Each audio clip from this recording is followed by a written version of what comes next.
Bonjour à toutes et à tous, très heureuse avec cette 17e capsule vidéo.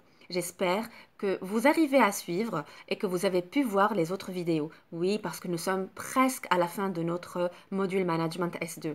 Avec vous, votre professeur Soumaya Dlimi, professeur à la Faculté des sciences juridiques, économiques et sociales. De l'ensemble 1 à l'ensemble 12, vous pouvez tous suivre. Ce cours est destiné à toute notre promotion, économie et gestion. Mais si vous êtes d'une autre filière, soyez les bienvenus. Alors, où est-ce que nous sommes dans cette capsule vidéo? Et j'espère que vous avez suivi les autres. Chapitre 3, processus de gestion, spécialement à la section 4. Pourquoi? La nécessité de manager par objectif, ou le management par objectif. Comme chaque séance, s'il vous plaît, prenez vos stylos et vos calepins et notez avec moi.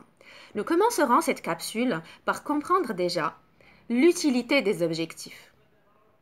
On y va?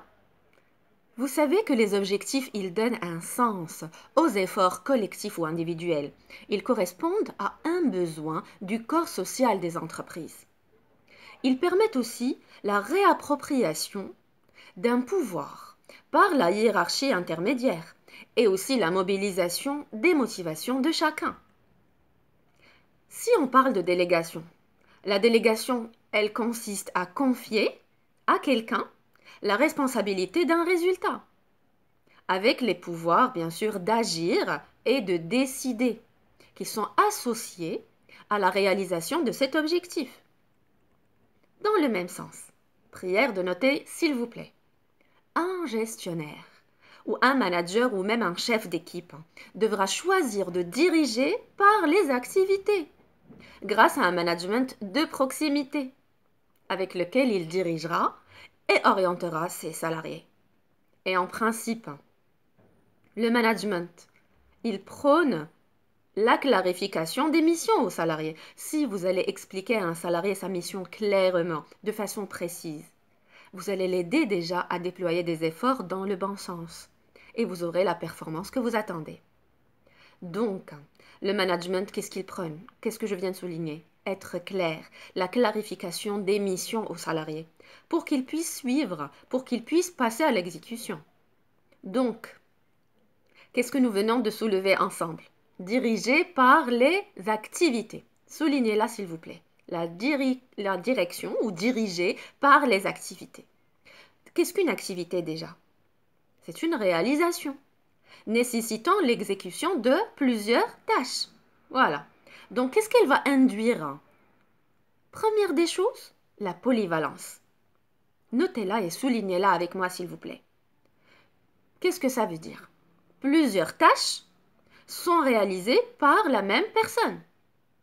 La variété du travail et la diversité des compétences, sauvegardant plusieurs qualités comme la motivation et aussi l'adaptabilité. Deuxième point, le produit fini.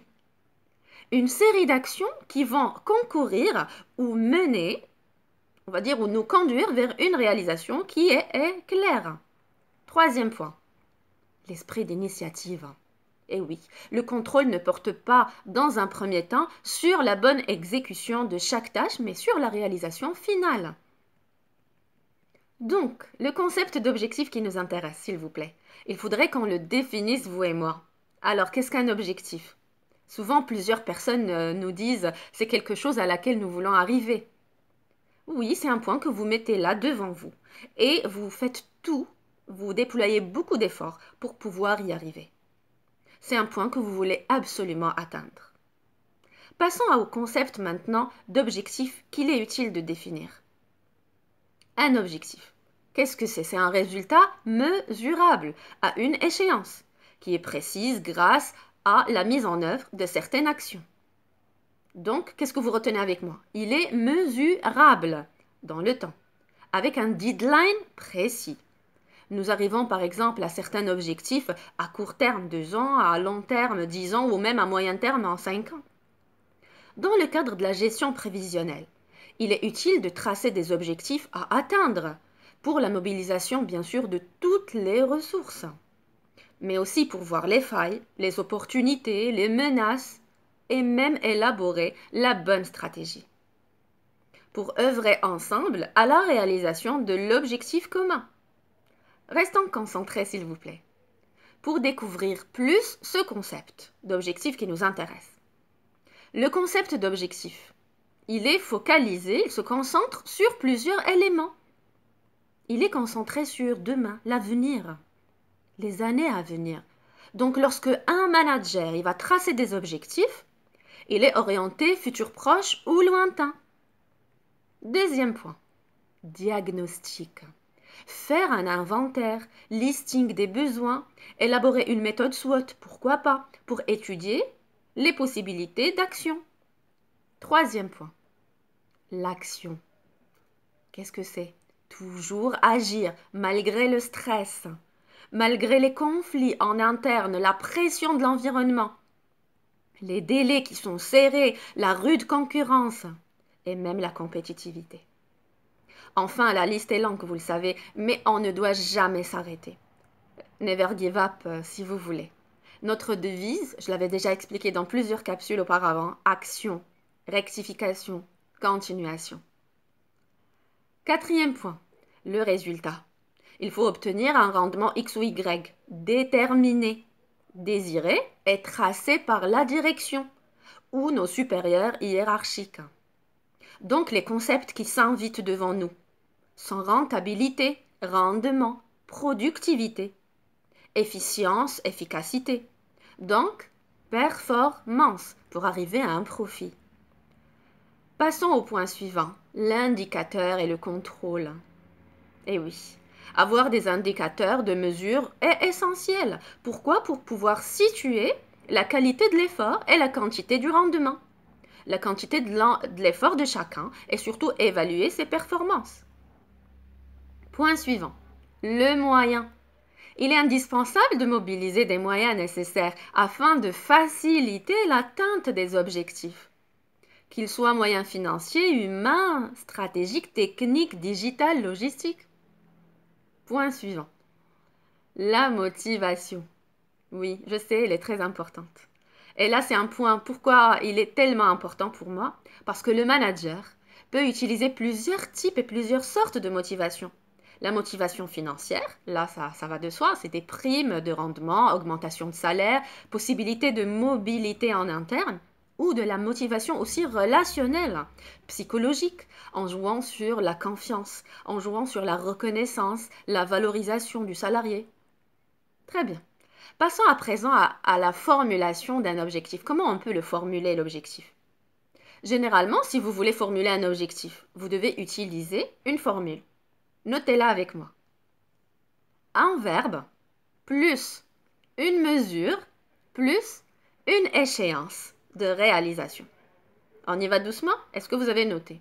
Un verbe plus une mesure plus une échéance de réalisation. On y va doucement. Je vous donne un exemple.